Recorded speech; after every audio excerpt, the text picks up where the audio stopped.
Olá, como vai? Os artefatos deixados pela Segunda Guerra Mundial ainda contam histórias e trazem informações sobre uma das piores épocas vividas pela humanidade moderna.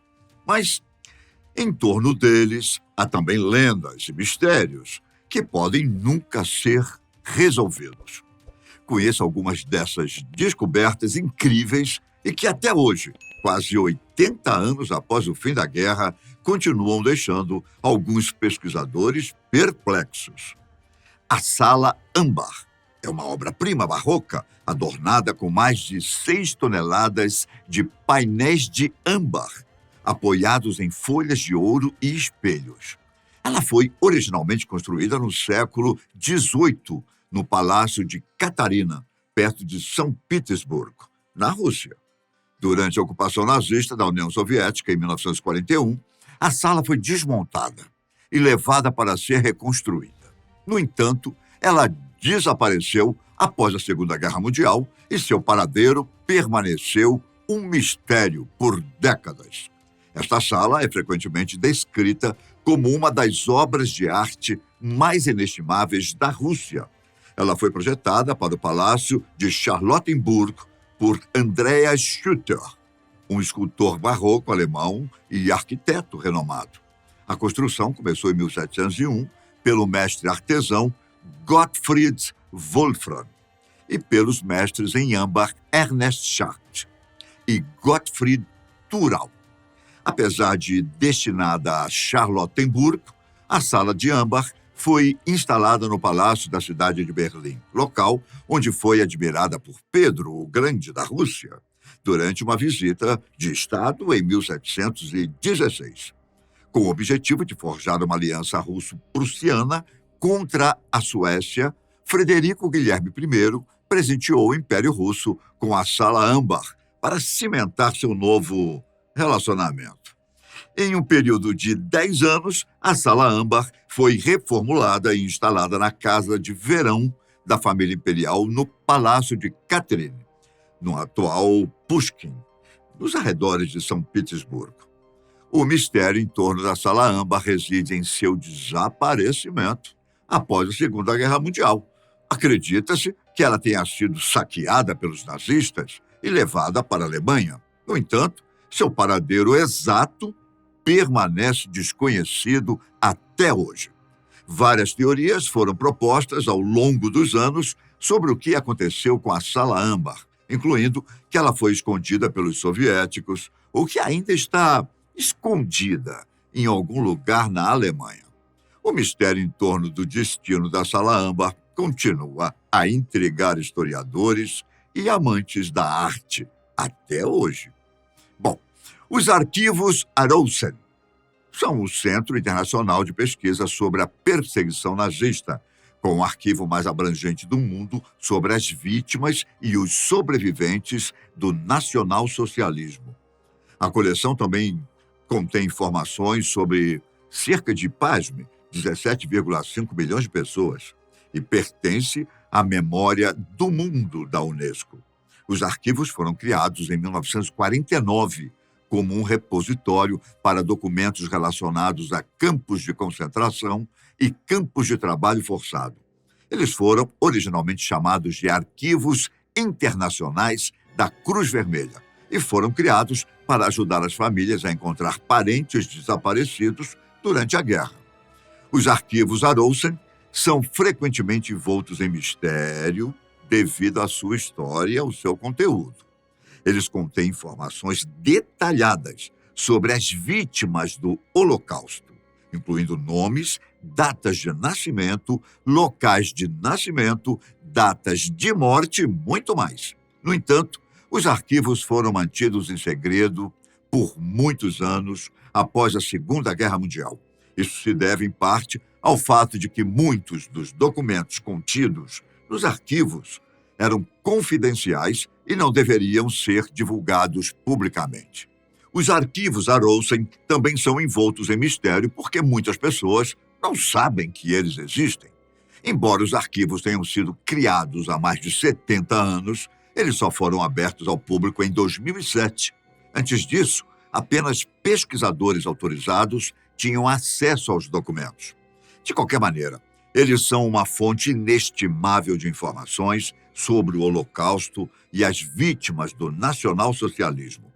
Eles fornecem uma visão detalhada das atrocidades cometidas pelos nazistas durante a Segunda Guerra Mundial e ajudam a preservar a memória das vítimas.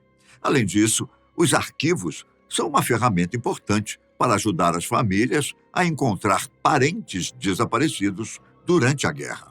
Estão tentando vencer a máquina alemã Enigma. E por que o senhor acha isso? É o melhor encriptador da história e os alemães o usam para todas as comunicações. Se os aliados vencerem a Enigma, essa guerra seria bem mais curta. Bom, a máquina Enigma é uma das histórias mais fascinantes da Segunda Guerra Mundial.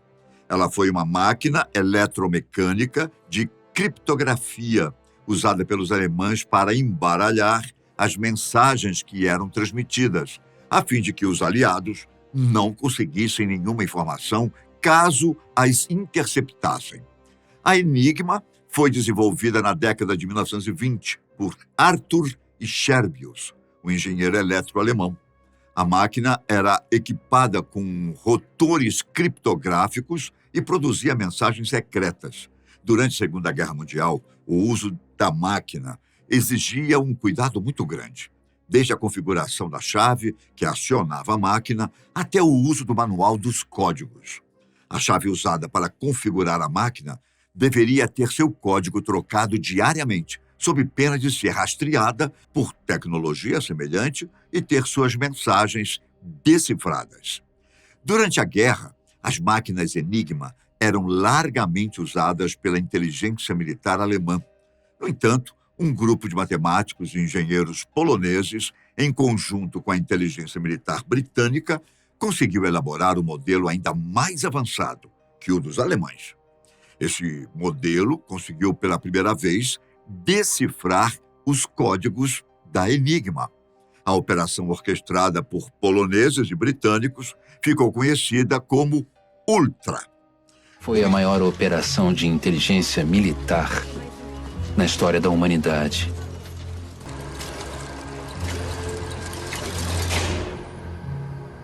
Foi como grampear as comunicações do Himmler. O mistério em torno da Enigma sempre esteve em sua complexidade e no fato de que ela foi usada pelos nazistas para enviar mensagens secretas durante a Segunda Guerra Mundial. Embora os aliados tenham conseguido decifrar os códigos da Enigma, muitos mistérios ainda cercam essa máquina fascinante. Por exemplo, há rumores de que os nazistas desenvolveram uma versão ainda mais avançada da Enigma, que nunca foi descoberta pelos aliados. Além disso, muitos historiadores acreditam que o uso da Enigma pelos nazistas foi um fator determinante para o resultado final da guerra. Qual foi a última mensagem das 6 da manhã? LHWAQ.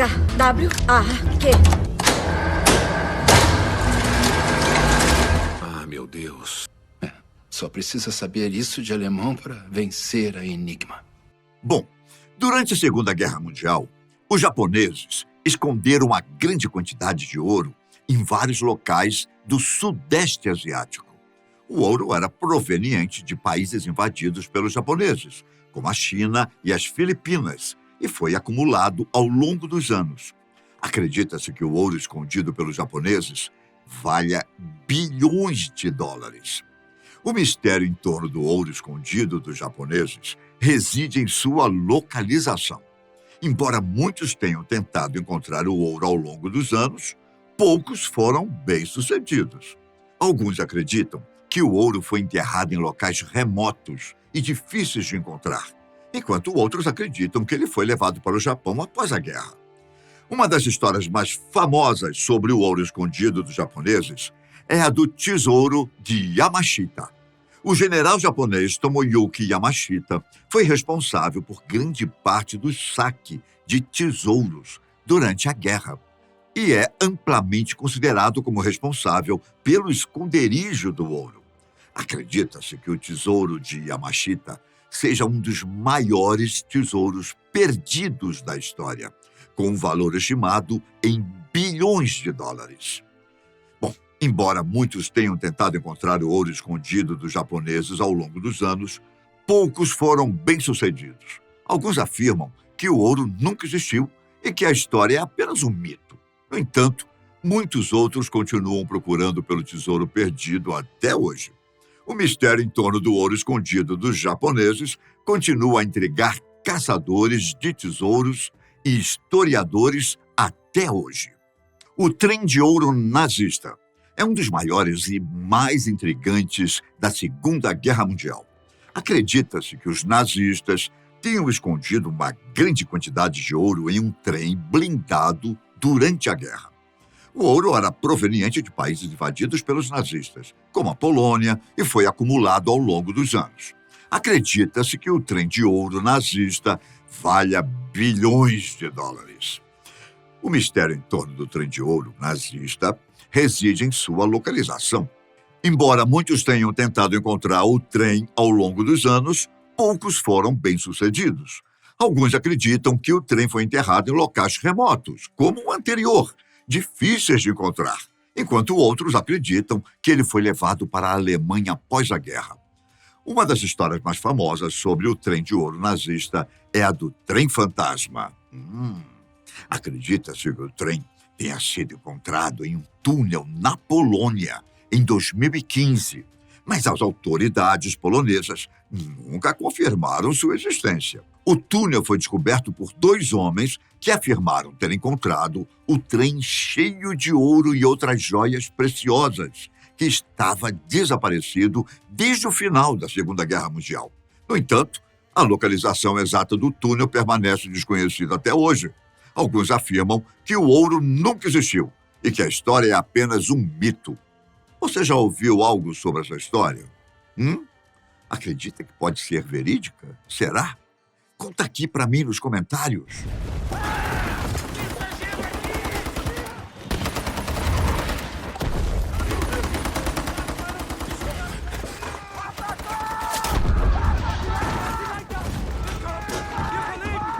Não bastasse o trem fantasma, a Segunda Guerra Mundial também teve um exército fantasma. Hã? Como? Como assim? Fantasmas reais? É? Bom, nem tanto.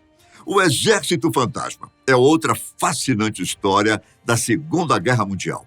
Essa unidade secreta consistia em tanques infláveis, transmissões de rádio falsas e efeitos sonoros que serviam para confundir os inimigos. Oficialmente, a unidade de Mentirinha fazia parte das tropas especiais do Exército dos Estados Unidos. O grupo tinha participação de artistas, oficiais e técnicos de som que participavam da criação e execução das estratégias ilusionistas. Entre 1944 e 1945, eles participaram de mais de 20 missões, muitas delas próximas das linhas de frente de batalhas. Uma das principais estratégias consistia na criação de veículos e tanques infláveis. Esses elementos de cena podiam ser facilmente transportados e cumpriam sua função de enganar os nazistas. De longe, os equipamentos pareciam autênticos. Além da ilusão visual dos tanques infláveis, o Exército Fantasma também confundia os inimigos por outros meios. Técnicos criavam mensagens falsas de rádio e telegrafia, imitando até mesmo o estilo de digitação de código Morse de operadores de unidades específicas. O uso de som também fazia parte da estratégia da unidade. Grandes alto-falantes eram posicionados próximos de tropas alemãs para transmitir sons de treinamentos militares e de construção de pontes, causando a impressão de que os aliados estavam avançando. O Exército Fantasma foi descrito como a primeira unidade móvel multimídia e de engano tático da história do Exército dos Estados Unidos. Sua criação foi baseada em uma estratégia semelhante à usada por tropas britânicas no norte da África em 1942. Naquela ocasião, durante a Operação Bertrand, o exército do Reino Unido usou mais de 2.000 veículos falsos para enganar os nazistas a respeito da posição de seus soldados. E o plano foi bem sucedido. O Führerbunker é um dos locais mais emblemáticos da época da Segunda Guerra. Ele foi construído em Berlim, na Alemanha, em 1936 e reformado em 1944 como um abrigo subterrâneo para o líder nazista Adolf Hitler e sua equipe de liderança. O bunker era composto por duas partes, o Vorbunker, ou bunker avançado, e o Führerbunker, que era o bunker do líder. O Vorbunker foi construído em 1936 e o Führerbunker foi construído em 1944. O Führerbunker era uma estrutura subterrânea de concreto armado que tinha paredes de até 3,5 metros de espessura. Ele tinha uma série de quartos, incluindo quartos para Hitler e sua esposa Eva Braun, quartos para seus assistentes e quartos para a equipe de segurança. O bunker também tinha uma sala de conferência, uma sala de comunicações e um pequeno hospital. O mistério em torno do Führerbunker reside em sua função e nos eventos que ocorreram lá durante os últimos dias de guerra. Hitler passou os seus últimos dias no bunker enquanto as forças soviéticas avançavam sobre Berlim. Em 30 de abril de 1945, o Führer tirou a própria vida no bunker junto com Eva Braun. Seus corpos foram levados para fora do bunker e queimados. Após a guerra, o bunker foi selado pelas autoridades soviéticas e permaneceu fechado por muitos anos. Em 1988, foi aberto para visitação pública, mas apenas algumas partes do complexo estavam acessíveis. Hoje, o local é um memorial da Segunda Guerra Mundial e um lembrete sombrio dos horrores da guerra. À direita! À direita! Fogo! Fogo! Prepare para o impacto! Prepare para o impacto! Bom, o USS Indianapolis foi um cruzador pesado da Marinha dos Estados Unidos que foi lançado em 1931 e comissionado no ano seguinte. Ele foi construído em Camden, New Jersey, e era um navio de guerra da classe Portland. O USS Indianapolis participou de muitas batalhas durante a Segunda Guerra Mundial, incluindo a Batalha do Mar das Filipinas e a Batalha de Okinawa. Em 30 de julho de 1945, o USS Indianapolis foi torpedeado por um submarino japonês e afundou em menos de 15 minutos. Dos 1.196 tripulantes a bordo, apenas cerca de 300 sobreviveram. Muitos morreram na explosão, outros por afogamento, por desidratação e também por ataques de tubarões. Suba! Depressa! Depressa! Sobe! Não! Tubarão desgraçado! Sobe! É um tubarão! Droga! Os sobreviventes ficaram à deriva no mar por 4 dias antes de serem resgatados. O mistério em torno do USS Indianapolis reside em sua descoberta e nos eventos que ocorreram durante os últimos dias da guerra. O navio permaneceu desaparecido por mais de 70 anos após o naufrágio e sua localização exata era desconhecida. Em 2017, o naufrágio do cruzador foi finalmente encontrado pelo bilionário Paul Allen e sua equipe de pesquisa. Eles descobriram os destroços do navio a uma profundidade de 5.500 metros no Oceano Pacífico. O USS é mais um lembrete sombrio dos horrores da guerra e um testemunho silencioso dos eventos que ocorreram naqueles dias finais. Muitos outros objetos, aeronaves, tanques, armamentos e documentos devem ainda estar escondidos em algum lugar do planeta. E tem muito o que contar sobre aquele terrível evento. Mas, sem dúvida, alguns devem trazer histórias de heroísmo e conquistas que também aconteceram durante a Segunda Guerra Mundial. Obrigado por assistir e até nosso próximo encontro. Um grande abraço. Tchau!